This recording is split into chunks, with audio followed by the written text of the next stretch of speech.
जय श्री कृष्णा।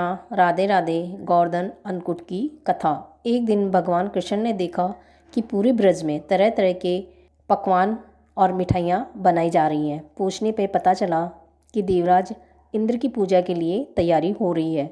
इंद्र की प्रसन्नता से ही वर्षा होती है। गायों के लिए चारा और मनुष्यों के लिए अन्न होता है।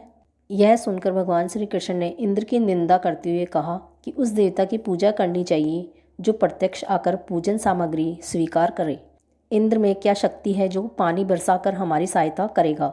उससे तो शक्तिशाली तथा सुंदर यह गोवर्धन पर्वत है जो वर्षा का मूल कारण है। इसकी हमें पूजा करनी चाहिए। भगवान श्री कृष्ण की बात मानकर सभी ब्रजवासियों ने कृष्ण से कहा कि इंद्र जिसे तो अकाल दूर होता है, चौमासे के सुंदर दिन आएंगे, मगर गोवर्धन पूजा से क्या लाभ होगा? उत्तर में श्री कृष्ण जी ने गोवर्धन की प्रशंसा की तथा गोप गोपियों की आजीविका का एकमात्र सहारा बताया। भगवान की बात सुनकर समस्त ब्रजमंडल बहुत प्रभावित हुआ तथा घर जाकर विविध प्रकार के मिष्ठान पकवान बनाए व पर्वत तराई में कृष्ण द्वारा बताई विधि से गोवर्धन को भोग लगाकर पूजा की। भगवान की कृपा से ब्रजवासियों द्वारा अर्पित समस्त पूजन सामग्री को गिरिराज ने स्वीकार करते हुए खूब आशीर्वाद दिया।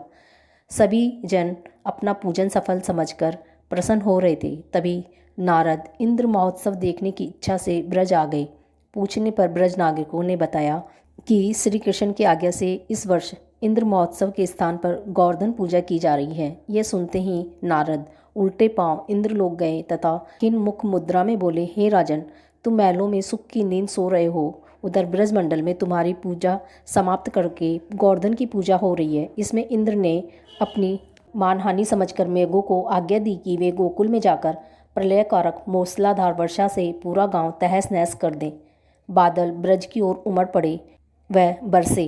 भयानक वर्षा देखकर ब्रजमंडल घबरा गया। सभी ब्रजवासी श्री कृष्ण की शरण में जाकर बोले, हे भगवान, इंद्र हमारी नगरी को डुबाना चाहता है, अब क्या किया जाए?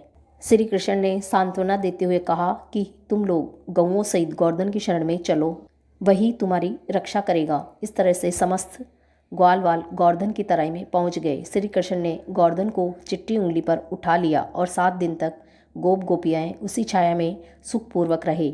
भगवान की कृपा से उनको एक चींटा भी न लगा। इससे इंद्र को महान आश्चर्य हुआ।